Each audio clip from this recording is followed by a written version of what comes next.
Muy buenas tardes, amigos de Encuentro de Negocios. Un gusto saludarlos en esta tarde de miércoles 16 de octubre del año 2024. Como siempre, un gusto tenerlo aquí. Un saludo a todos los que nos escuchan a través de Radio Nicolaita 104.3 de FM y en el podcast a través de las diferentes plataformas de música vía streaming y quienes nos escuchan en diferentes partes del continente a través de este medio. Nos acompaña como cada semana nuestro amigo Rodrigo Ortiz. Estimado Rodrigo, un gusto saludarte y tenerte aquí en el programa. Muy buenas tardes, mi estimado Brian. Un gusto una vez más poder estar aquí contigo. Estimados, ya es mitad del mes de octubre, poco a poco se va acercando este cierre de año. Platícanos, hay una serie de información que es interesante en el mundo financiero. Así es, estimado. El mundo financiero sabemos que no para, no descansa. Sin embargo, esta semana ha sido un poco tranquila, estimado. Los mercados están a la expectativa de información, sobre todo de los reportes trimestrales, que empiecen a salir los reportes trimestrales de las grandes empresas, sobre todo las tecnológicas, lo que el mercado más le gusta, ese apetito y demás. Pero no por ello deja de haber noticias. Por una parte, las bolsas han estado con mucha volatilidad, tanto en México como en Estados Unidos. Andan subiendo ambos, tanto México como Estados Unidos. Incluso esta semana suben más de 1%. Sin embargo, vienen con picos de volatilidad. Es por lo mismo, o sea, ahorita las expectativas del mercado y demás están un poco pues cambiantes, y más porque tenemos ciertos conflictos en Medio Oriente que ya vamos a profundizar más adelante, pero como te digo, están cambiantes, están con mucha información, y eso es lo que ha hecho que se vuelvan volátiles las bolsas esta semana. Por ahí podemos tener de noticias el viernes que dan su reporte trimestral principales bancos de Estados Unidos, JP Morgan, Bank of America, que con ellos siempre empezamos ahora sí que la cuestión de reportes trimestrales que vienen con muy buenas utilidades, salen muy fuertes.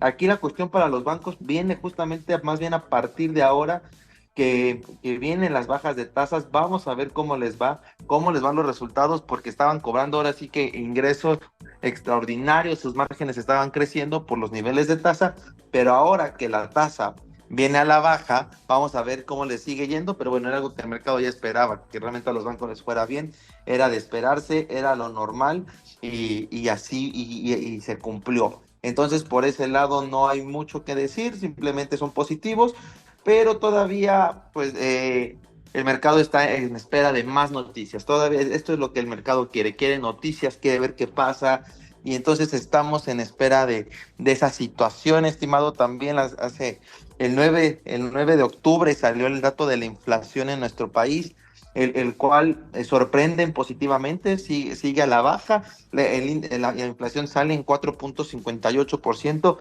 cada vez se está acercando más al límite de Banco de México. Bueno, perdón, no al límite, perdón, bueno, sí, al límite deseado, que es el 4%. Recordemos, como siempre lo decimos, que el Banco de México, su objetivo es 3% más menos uno.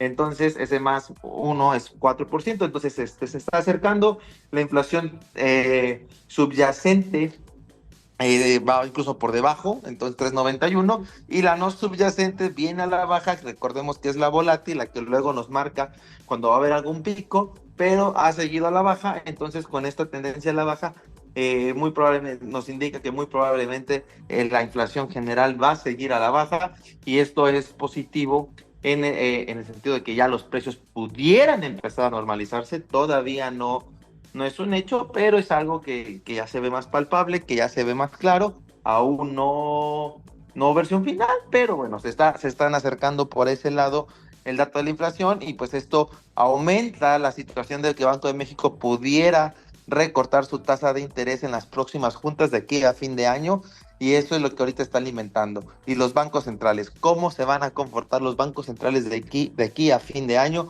Misma pregunta para la Fed, Banco de México y demás. Entonces, pero estos datos de inflación en nuestro país indican que Banco de México va a seguir con el recorte de tasas, y de ahí pues lo hemos dicho, ¿quién se beneficia? Los que son usuarios de crédito con tasa variable van a pagar menos intereses, y los perjudicados son los ahorradores, que van a recibir menos cantidad de rendimiento por sus ahorros. Entonces, por ese lado tenemos esos dos polos.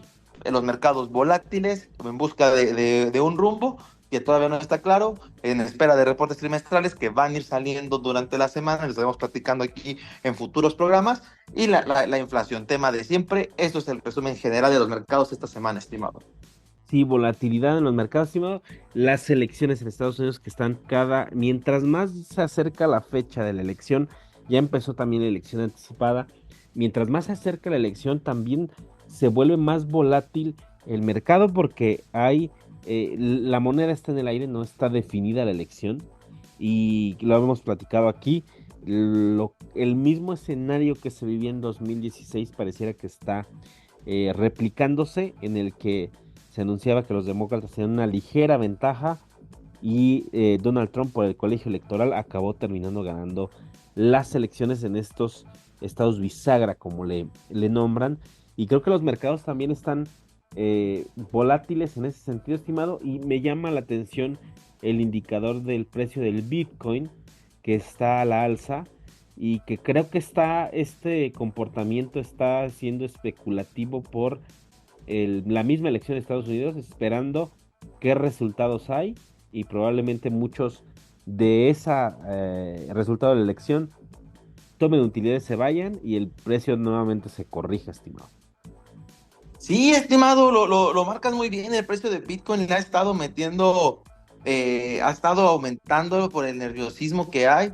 Sobre todo lo dices muy bien, en espera de las elecciones en Estados Unidos, que ya estamos prácticamente 15 días, 3 semanas que se den. Ya vamos a tener que empezar a profundizar qué se espera, cómo puede reaccionar México ante el resultado de uno o de otro. Entonces, ya viene esa jornada histórica de las elecciones en Estados Unidos, que como digo es histórica. Vamos a ver qué pasa. Las encuestas que ponían a Kamala Harris como ganadora, de repente salen unas muy positivas hacia Donald Trump. Entonces no hay nada certero, estimado. Esa es la realidad. No hay nada seguro ahorita con las elecciones de los Estados Unidos. Vamos a ver qué pasa. Ahora sí que en espera de eso, pero de que se está poniendo complicada la cosa en los Estados Unidos para la elección, estimado, se está poniendo complicada. Entonces es una situación muy interesante. Eso es un hecho, está muy interesante, pero no hay, ahora sí que no, está de pronóstico reservado, estimado. Esa es la realidad. Y pues todo este nerviosismo y demás, pues al Bitcoin lo fortalece. También algunas declaraciones, si decimos que Donald Trump trae encuestas a favor y sale a decir que va a poner muchos aranceles para bueno, perdón, aquellos países que quiten al dólar como moneda de reserva, que si México los carros son producidos aquí, les va a poner un arancel del 100% y demás. Entonces, todo ese nerviosismo que está generando, pues al mercado no le gusta y pues busca un activo que pudiera llegar a ser de refugio, como es el Bitcoin, el oro, que ha estado tocando máximos históricos. Entonces, todo este movimiento de los mercados se da por el tema electoral en los Estados Unidos en estos momentos, estimado. Sí, ese es el entorno en el que está el mundo en este momento, viendo cómo es que se desarrolla cada vez más este cierres de campaña en Estados Unidos, la próxima elección del 5 de noviembre, y saltamos un poco, estimado, que creo que va muy relacionado, y lo mencionaba, sobre la inflación, en esta reporte que damos cada semana ya sobre lo que pasa en Medio Oriente y todo lo que se ha acumulado esta semana, estimado, empezando por, pues bueno, noticias que se han dado durante esta semana en este entorno enrarecido y sumamente preocupante en Medio Oriente. Irán e Israel pues se lanzan amenazas mutuas. El día de ayer, dos aviones C-17 de los Estados Unidos llegaron a Israel con posible equipo y personal militar. El presidente de Turquía, Recep Tayyip Erdogan, habla sobre que le pide a Naciones Unidas, a la Organización de las Naciones Unidas, que utilicen la fuerza para detener los ataques israelíes tanto en Líbano como en la Franja de Gaza. Y también se habla de que Irán ha mencionado que si atacan sus instalaciones nucleares, ellos atacarán también instalaciones nucleares de Israel. También Israel plantea atacar a Irán antes de las elecciones presidenciales de los Estados Unidos, así lo informa el diario The Washington Post.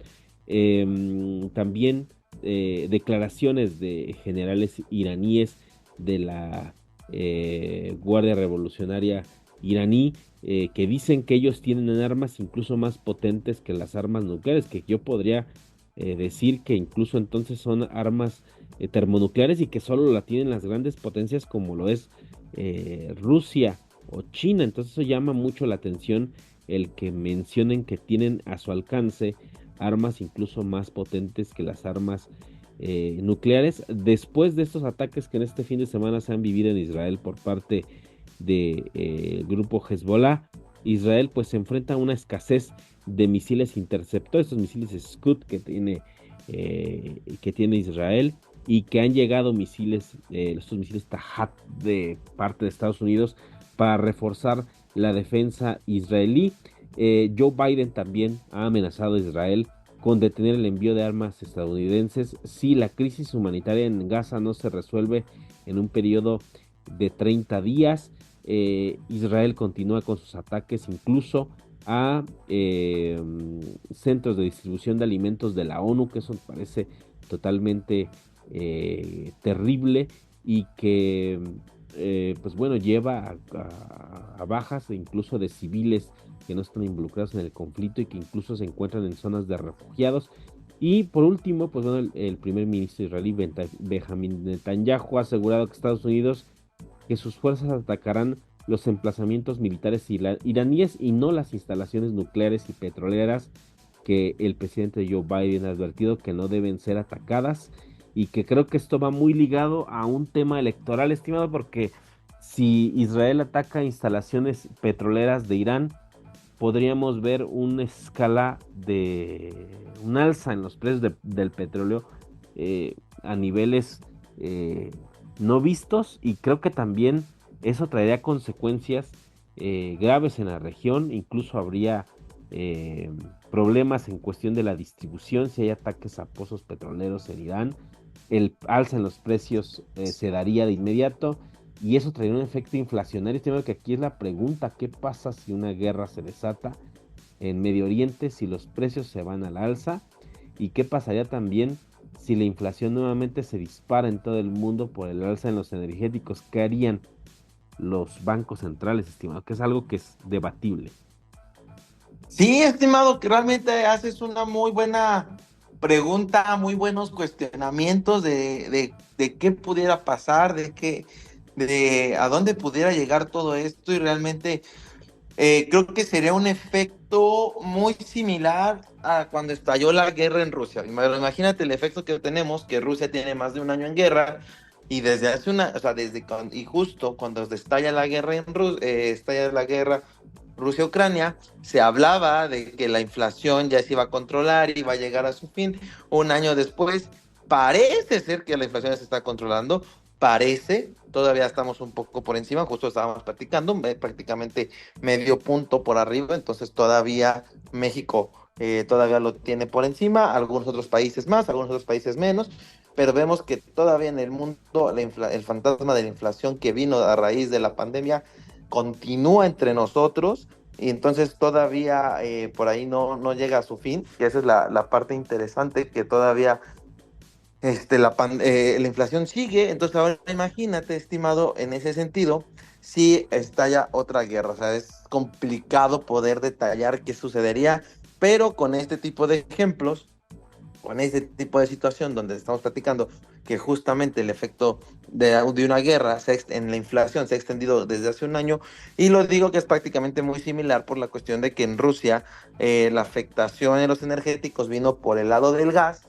ahora vendría por el lado del petróleo, y entonces recordemos como aquí en México existía anteriormente el famoso gasolinazo, que la gasolina subía de precio y con ello empezaba a subir cada producto por la cuestión del transporte y demás que subía, pues un efecto así. Nada más que aquí hay que ver en aquel momento los aumentos en la gasolina eran controlados, eran de poco a poco para que no los sintiera el bolsillo, pero ahora si está en una guerra, los principales pozos petroleros de Arabia, o sea, perdón, de Medio Oriente, dejan de producir, empiezan a producir menos, hacen menor producción, pues el precio del petróleo se va a disparar inmediatamente, estimado. Entonces, por ahí está el riesgo, lo estamos hablando, tiene más de un año la guerra de Ucrania y la inflación no ha podido ceder a raíz de esto.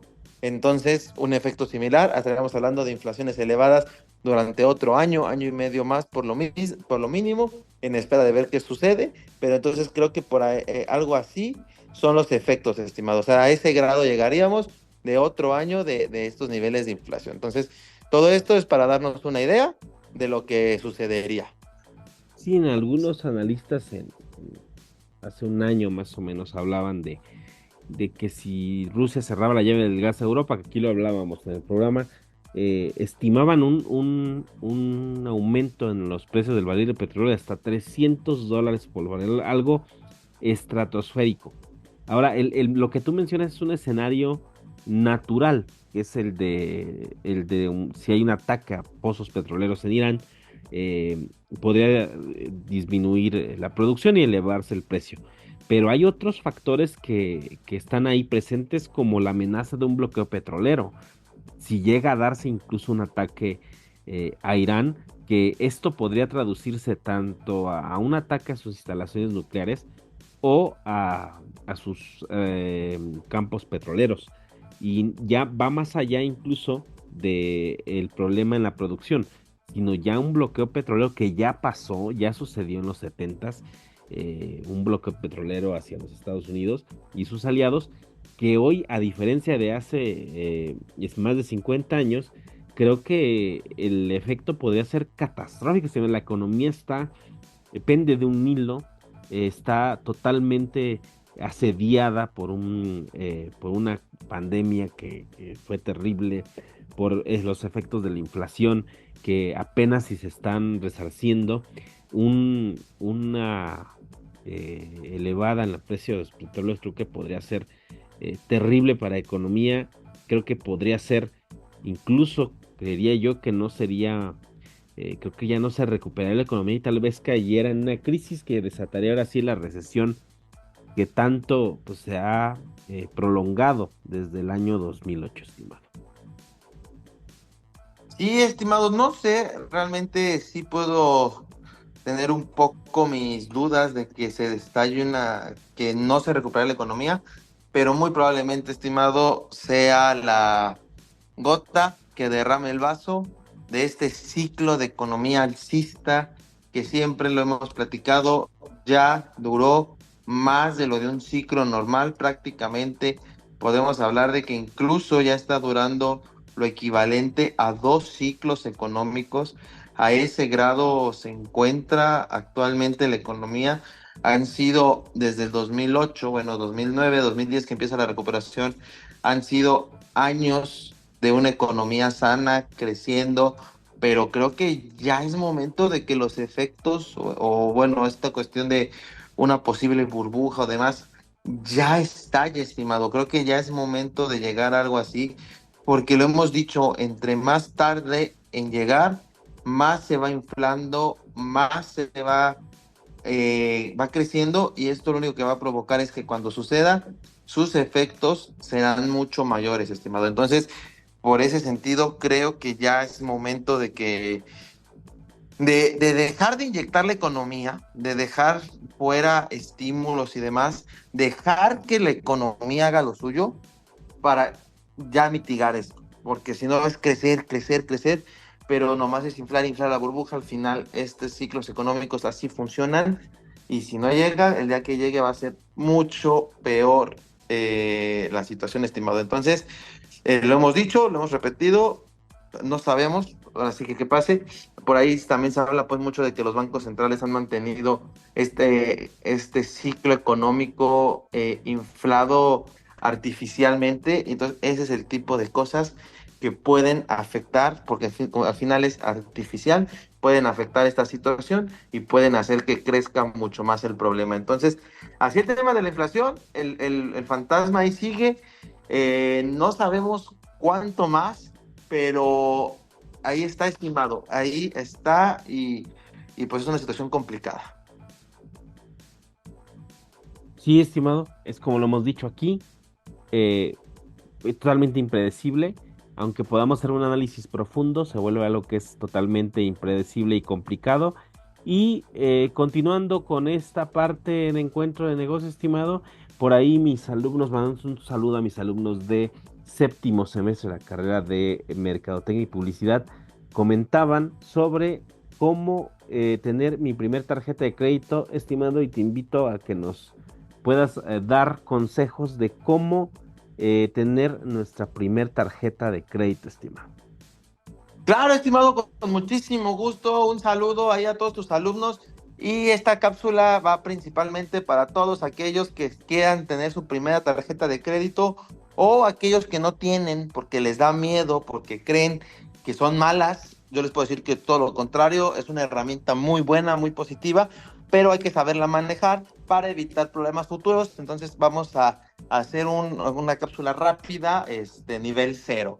Lo primero, estimado, es que pues para que te den una tarjeta de crédito necesitas tener, o bueno, para facilitarlo, porque realmente no es obligatorio, pero lo que te facilita es tener historial crediticio.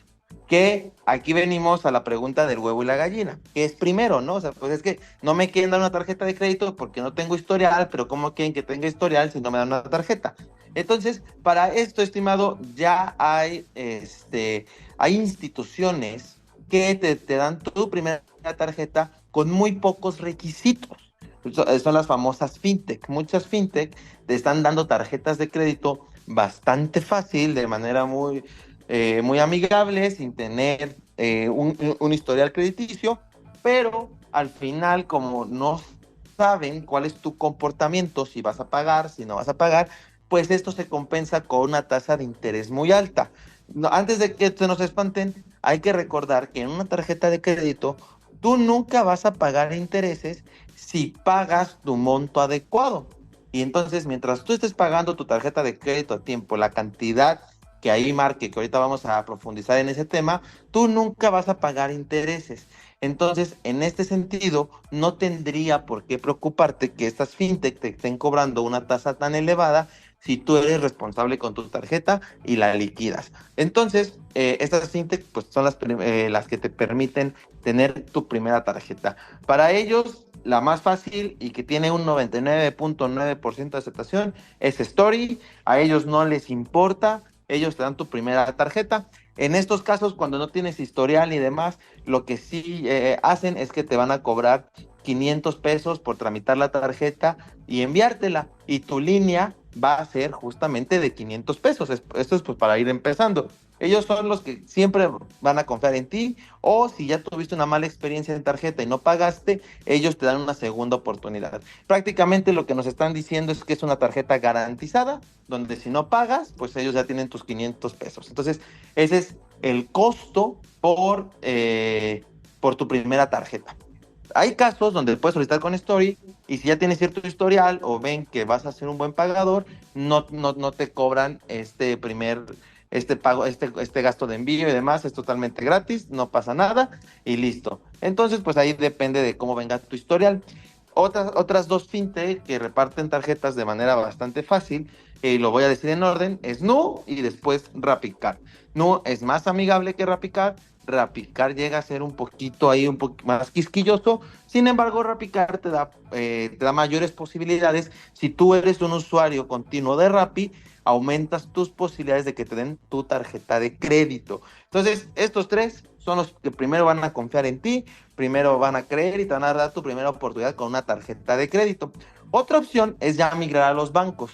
Muchas veces para que un banco te dé tu primera tarjeta, tienes que tener una cuenta con ellos y estarla moviendo. Si tú trabajas, te pagan tu nómina vía tarjeta, esto para el banco es una buena señal porque al final saben que vas a estar recibiendo tu nómina, entonces con esto impulsas a que te den tu primera tarjeta y por ahí te van a estar haciendo después de cierto tiempo de ver que tienes ingreso constante, te pueden hacer una oferta. Si tú quieres empezar con un banco, esta es la manera. Si tú quieres empezar con fintech, estas tres son muy buenas para empezar, bastante seguras, con proceso totalmente digital desde tu celular. De ahí, pues ya cuando tienes tu primera tarjeta, estimado, pues lo primero que tienes que saber es cuánto puedes gastar.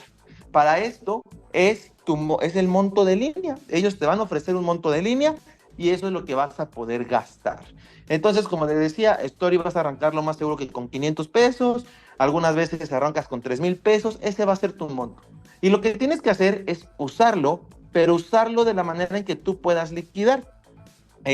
¿Cómo funciona? La tarjeta tiene dos fechas sumamente importantes: fecha de corte y fecha de pago.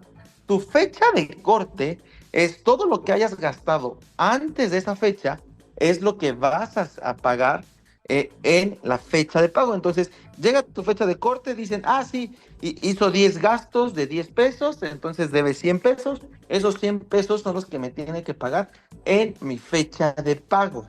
La fecha de pago, estimado, no normal es que sea 20 días posteriores a la fecha de corte. Algunas tarjetas son 15 y por ahí hay otras que son 11 días.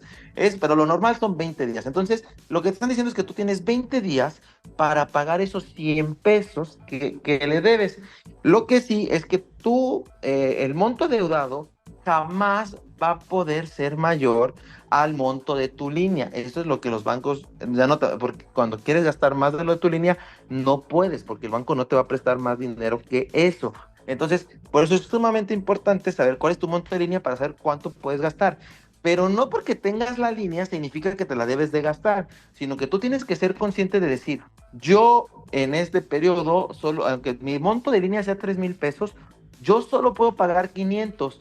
Entonces no voy a gastar más de 500 pesos para así poder liquidar mi monto total. Ya que tienes tu fecha de corte, estimado, de ahí van a venir dos montos importantes: el pago mínimo y el pago para no generar intereses. Aquí es lo que te estoy diciendo: siempre debes de pagar el pago para no generar intereses. De esta manera nunca te van a cobrar intereses en el banco, y entonces nos olvidamos si la tasa es alta o baja, porque tú nunca vas a pagar intereses. Si tú haces el pago mínimo, estimado, este siempre genera intereses, por eso no se debe, ni siquiera debes de verlo. Tú tienes que ver tu monto para no generar intereses, porque el pago mínimo siempre genera intereses, y es ahí donde se puede volver una bola de nieve tu tarjeta, en la cual pues se puede volver impagable porque estás pagando intereses, pero nunca le bajas al capital. Por eso es muy importante siempre pagar el monto para no generar intereses, y para eso tenemos que llevar el control de lo que vamos a poder gastar en ese periodo, y de esa manera cumplir. De esto, estimado, ¿cuál es lo positivo? Como lo dije, por lo menos te dan 20 días para pagar. Entonces tú te puedes financiar mínimo 20 días gratis, estimado. O sea, son 20 días que no necesitas el dinero, porque no tienes que pagarlo, y puedes financiarte. Y entonces por eso es bueno tener un buen historial crediticio, empezar con la tarjeta, porque al final la tarjeta es algo básico, estimado. Pero lo que nos está ayudando la tarjeta es en empezar a generar ese historial crediticio para a lo que yo le llamo el crédito de verdad. ¿Cuál es el crédito de verdad? El poder comprar nuestro primer carro, nuestra casa, ese crédito hipotecario, ese crédito automotriz, que son créditos grandes. Si queremos que nos los den, tenemos que demostrar que somos gente responsable, que sabe cuidar sus finanzas y que paga a tiempo sus compromisos. Y pues la mejor forma es empezar con una tarjeta de crédito. Entonces, nos estamos financiando, no tenemos que tener dinero en ese momento, podemos financiarlo de manera responsable, y al mismo tiempo estamos pensando en nuestro futuro para poder pedir nuestro crédito de verdad con mejores condiciones, porque entre mejor sea nuestro historial crediticio, nos van a dar mejores condiciones, que son tasas más baratas y demás, para ahora sí que estos artículos que son mucho más caros, y necesitamos normalmente un crédito para adquirirlos, estimado. Entonces, este es un resumen rápido, fácil de la tarjeta de crédito, porque es positiva, qué tenemos que fijarnos. Claro que esto lo podemos profundizar, y quien guste me puede contactar vía redes sociales y podemos profundizar mucho más el tema de la tarjeta de crédito, pero conociendo estas cuatro partes de fecha de pago, fecha de corte, monto de línea y tasa de interés, podemos empezar a utilizarla de manera adecuada, y hacer un gran vehículo para nuestras finanzas personales, estimado. Excelente, estimado. Pues como siempre, agradecerte por esta cápsula y esperamos en la próxima tener más de este tipo de información, estimado. Y de esta forma llegamos a la parte final de Encuentro de Negocios. Nos escuchamos la próxima semana aquí a través del 104.3 de FM Radio Nicolaita. Yo soy Brian Ramírez. Recuerden, somos el único programa especializado en temas de negocios de la ciudad. Hasta la próxima.